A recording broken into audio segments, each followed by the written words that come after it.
Hey, what's up? It's nighttime. Okay, it's in the morning. It's like 3 to 6 a.m. Friday morning. But I was just sitting here and I had this thought. And I'd like for you to comment on it. Timestamp it. All my videos timestamp whatever you need, or listen to the whole thing for context.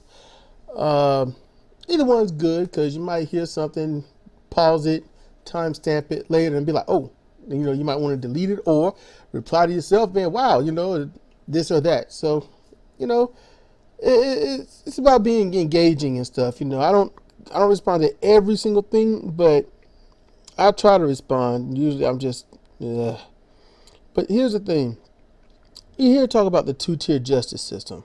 You hear about it, and basically, if you got money, you're gonna, walk. If you don't have money, yeah, it's not really much of a trial.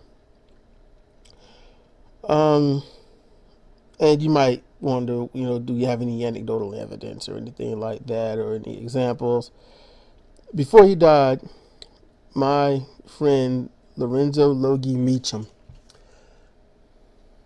woman that was, most people assume, and I have to agree, was probably jealous of his talent, his abilities, and things like that. His ability to peacefully galvanize people and just have a good time. I watched it, and I was a part of it. It annoyed me because I was in a bad mood, and I just stole me out my bad mood. But his ex at the time, ruined his life. Absolutely ruined his life. Fought hard to turn his kids against him. They go into the court because she wants more child support and whatnot. He has nothing. He has nothing. She turns on the waterworks, says that he's been beating on her and spousal abuse, things like that, domestic abuse, and the judge just renders the case in her favor. He is also was marked for the child abuse and spousal abuse, so he couldn't get hired anywhere. But she also wanted to get more money out of him, but he can't work because of that crap. And you're probably wondering, why didn't the judge listen to him? Because the judge didn't. Woman cries. She's in the right. She looks convincing.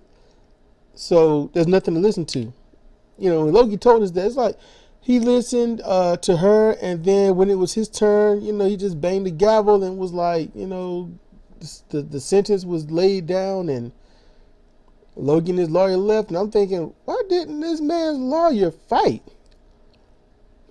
That happens too often in the country. I'm just talking. That's just what happened here. I've heard of worse things. I've watched worse things. So it makes thinking of things like that. Think about, where do we put our anger? Where do we do it? Because I'm gonna tell you right now, it's strange. I think about voting. I think about voters. I think about the whatnot. And you never hear, when you listen to social media giants, Young Turks and them like that. You know what? Even paid media like Fox News, MSNBC, and things like that. Have you ever just listened and realized there's a very stark difference when they talk about politicians, governors, senators? They'll, label them like that because that's what they are. That's their title. But then they'll say the voters. You never hear on the news about any politician going to vote. You never hear about the wealthy people and where they cast their vote, but you'll hear who they support. It's about who they support. They don't vote. Rich people are not voting. Why? Because they don't have to. See, when you're rich and you don't vote, you just simply pay and get your way. That's it. Now, I want y'all to think about the social level of this. This is ground level now. Let's take it from way up there on Capitol Hill and bring it down to the ground. All right. So you got these. You got each other. You hear about a Republican, you hear about a Democrat. So if you're a Democrat, you're just like, look, it's Democrat, that's it. So I hear about Republican. Oh, you're a Republican? Automatically, I don't like you. You're not cool. You're voting with the enemy. You're on the wrong side. Republican is like, I'm not on the wrong side. You, if you're white, you are the guy that's the liberal. And because you're liberal, you're bad. Full stop. Now let's support that while you're bad, because you're trying to give handouts, not thinking about how the Republican Party is all about giving handouts to the billionaires and military contractors and things like that. Oh, no. It's wrong for anyone that has nothing to get on government assistance, for about $500 or $600 a month for food and maybe a few supplies. Well, they can't even do that. It's got to be food.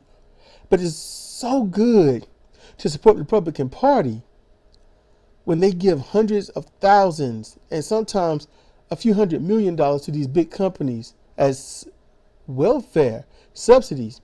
Okay, so we know this, but it's like the Republicans don't know it. But then let's make it even a little worse.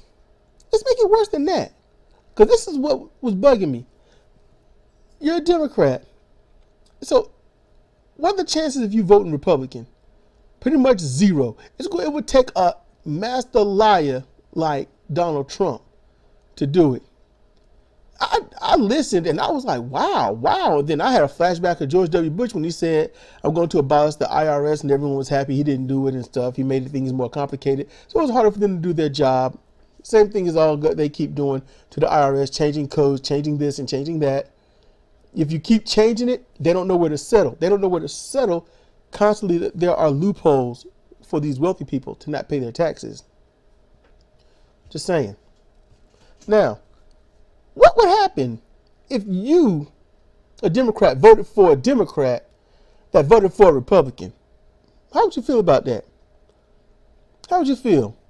How would you feel voting for a Democrat that didn't vote for a Republican, but voted for a Democrat that was supporting things that a Republican would support? How would you feel about that? Because you most likely voted for it multiple times over. I voted for Obama twice. I voted for a Republican in a blue suit. That's what I did. Twice. First time when I did it, I just thought he was going to be a selfish, dumbass Democrat. All about him and nothing else. If you ain't praising me, then what good are you? But no, that's not what happened. It was just, show me the money. It's like, you my motherfucker. Oh my God. That's about how that went. We in this together. Ride your ass like Zorro until you show me the money. That's what happened. Every politician gets in and says, show me the money. And the only way they're going to get the money is they side with these big businesses, these industries and whatnot. There's no money. I want y'all to hear me. There's no money for a politician that supports the working poor, the poor, and the desolate, the homeless, the ill homeless, the working ill. And a good deal of people work hurt. They work ill. There's no money in it.